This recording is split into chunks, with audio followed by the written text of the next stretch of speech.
बिस्मिल्लाहिर्रहमानिर्रहीम। आज का लेक्चर जो है उसमें हमने कॉस्ट प्राइस फाइंड करनी है। अगर हमारे पास पहले से सेल प्राइस दे दी गई है, प्रॉफिट और लॉस परसेंटेज में दे दिया गया है, तो इन दोनों चीज़ों से हमने कॉस्ट प्राइस पे कैसे फाइंड करनी है। ये question 9th class general mathematics 9th class का चैप्टर 3 है, उसकी पहली एक्सरसाइज 3.1 है। उसका ये तीसरा क्वेश्चन है जिसके अंदर जो है कॉस्ट प्राइस फाइंड करनी है। ऑलरेडी जो है वो सेल प्राइस जो है दे दी गई है, सेल प्राइस दे दी गई है और सेल प्राइस के साथ साथ लॉस और प्रॉफिट परसेंट जो है वो दे दिया गया है। हमने कॉस्ट प्राइस फाइंड करनी है। कॉस्ट प्राइस फाइंड करने के लिए मैंने अपने पिछले 2 लेक्चर के अंदर मैंने 2 फार्मूले लिखवाए थे। अगर सेल प्राइस पहले से मौजूद हो और प्रॉफिट लॉस परसेंटेज में ऑलरेडी मौजूद हो, तब हम कॉस्ट प्राइस फाइंड कैसे करते हैं। आज के लेक्चर में कॉस्ट प्राइस को अच्छी तरह फाइंड करना सिखाऊंगा। बेटा आपने वीडियो लास्ट तक देखनी है ताकि क्वेश्चन के कॉन्सेप्ट को अच्छी तरह मैं आपके माइंड में मैं बैठा सकूं। अब बेटा क्वेश्चन नंबर 3 पे हम फोकस करते हैं। क्वेश्चन नंबर 3 जो है 3.1 एक्सरसाइज का, उसमें CP question CP stand for cost price है और जो सेल प्राइस हमारे पास पहले से रिटन फॉर्म में है वो फर्स्ट पार्ट इसका है 672 है और इसमें प्रॉफिट जो हमारे पास है वो 5% है। इसको अब हम जो है सॉल्व करते हैं। सबसे पहला काम ये करना है कि आपने फार्मूला लिखना है। CP is equal to SP multiply 100। Over में अगर प्रॉफिट होता है तो हमने वो 100 में ऐड करना है, 100 में हमने ऐड करना है। SP हमारे पास है 672 मल्टीप्लाई 100 है और ओवर में 100 प्लस 5 है। उसके बाद हमने क्या करना है 672 मल्टीप्लाई 100 ओवर जो है 105 है। अब हम इसको सॉल्व करते हैं। 672 को मल्टीप्लाई हमने 100 के साथ करना है, 105 पे हमने इसको डिवाइड करना है। डिवाइड करने के बाद हमारे पास जो आंसर निकला है वो 640 रुपीज़ निकले हैं। कॉस्ट प्राइस जो होते देखें, एक रूल होता है, अगर सेल प्राइस हमारे पास ऑलरेडी है और प्रॉफिट शो हो रहा है तो अल्टीमेटली जो कॉस्ट प्राइस निकलेगी वो सेल प्राइस से अल्टीमेटली कम निकलेगी। और अगर हमारे पास ऑलरेडी सेल प्राइस मौजूद है और लॉस शो हो रहा है तो अल्टीमेटली जो कॉस्ट प्राइस निकलेगी वो सेल प्राइस से ज़्यादा निकलेगी। अब हम क्वेश्चन नंबर 2 इसी का सेकंड पार्ट जो है क्वेश्चन नंबर 3 का भी हमने फर्स्ट पार्ट किया है और इसका सेकंड पार्ट, हर एक में हमने कॉस्ट प्राइस ही फाइंड करनी है। अब यहाँ पे जो सेल प्राइस उन्होंने दे दी है, सेल प्राइस जो है वो 851 है और इसमें जो लॉस दे दिया उन्होंने, लॉस जो है वो 8% है। हमने फार्मूला लिखना है CP is equal to SP multiply 100। Over में हमने लिखना है 100 माइनस लॉस है। अब SP हमारे पास जो है 851 मल्टीप्लाई 100, ओवर में हमें लिखना है 100 माइनस 8 है। उसके बाद लिखेंगे हम 851 मल्टीप्लाई 100 ओवर 92। हमने 8 को 100 में से सबट्रैक्ट करना है।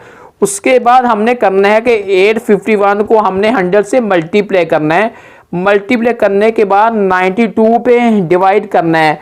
डिवाइड करने के बाद हमारे पास जो आंसर निकला है वो 925 निकला है। देखें ये 925 हमारे पास कॉस्ट प्राइस है, जबकि सेल प्राइस जो है वो कॉस्ट प्राइस से कम है। लॉस होता ही उस वक्त होता है जब एक चीज़ ज़्यादा की ले ली जाए और कम की सेल कर दी जाए, तो ज़ाहिर है लॉस उस सूरत में होता है।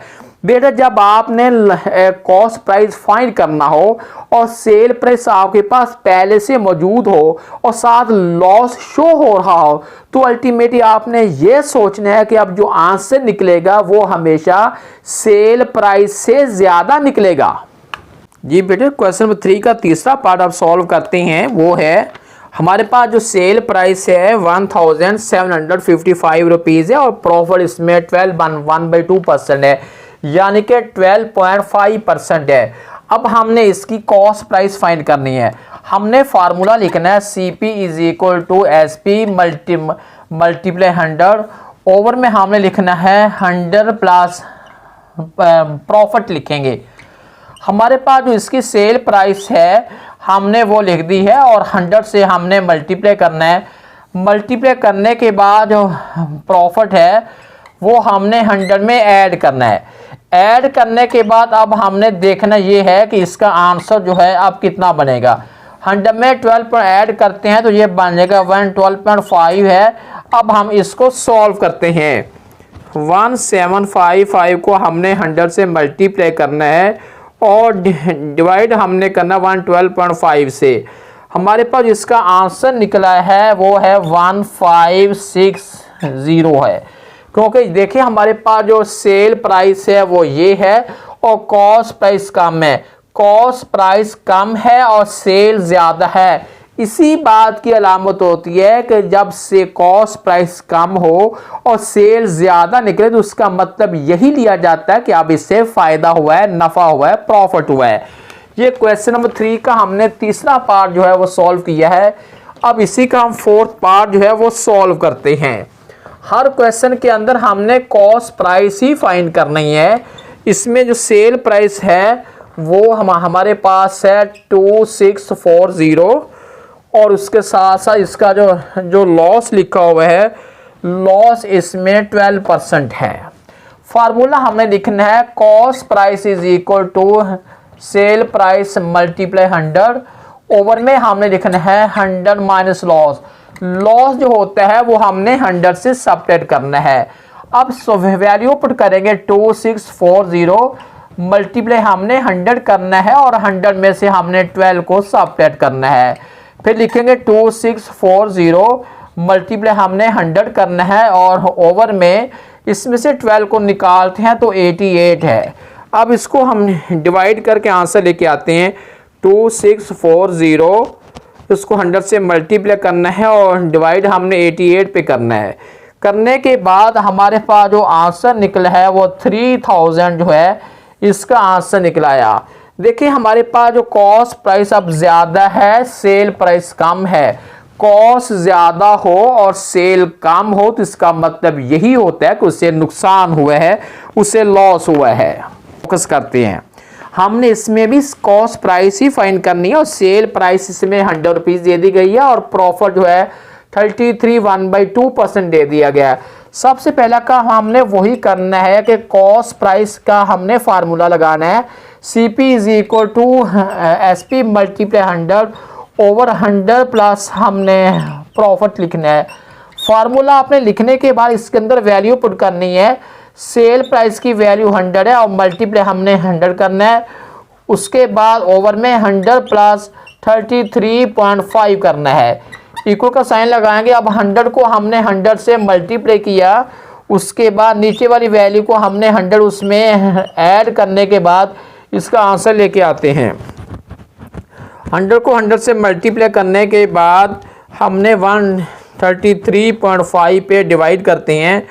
आंसर हमारे पास बन गया है 74.9 बन गया, यानी हम इसको जो है 75 भी राइट कर सकते हैं। क्वेश्चन नंबर 3 जाज इसमें कॉस्ट प्राइस फाइंड करनी थी और इसके 5 पार्ट थे, सारे हमने सॉल्व कर लिए हैं।